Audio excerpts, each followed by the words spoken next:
ceasefire negotiated by Trump, even after he had dropped the bunker bombs, well, the Donald was so incensed that he dropped an F-bomb right on the White House lawn. Israel says that Iran violated the peace agreement and the ceasefire agreement.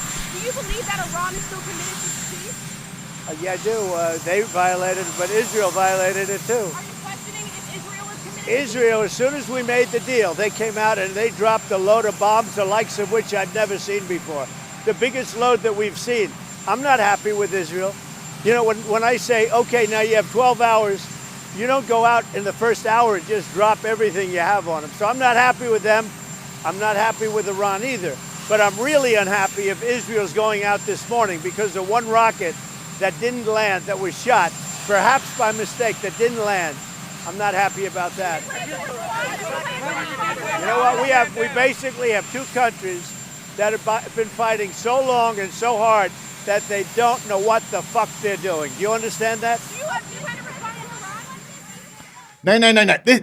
This has been reported as the first time a sitting president has ever used the F word. I feel it is only important, very important, to be fair and say this is factually incorrect. Now, most of you will be far too young to remember the whole Watergate scandal.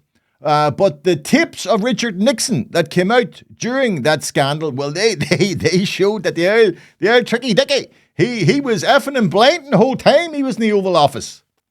So while the Donald's F-bomb wasn't the first heard within the hallowed walls of the White House, he most definitely is the first sitting president to use profanities deliberately in public.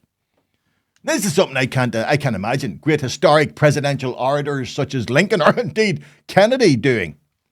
At least not in public. And yes, I know, I know that while Kennedy may not have used the word, he did engage in what the word described on many occasions within the White House while president.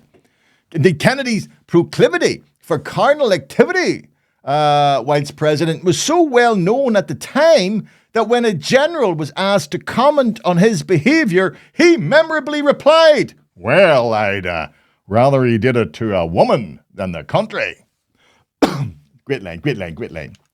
Now, unfortunately, the morbidly obese, fake tan-covered Trump tragically seems to be doing it solely to the country, which will no doubt be a great relief to his wife, Melania.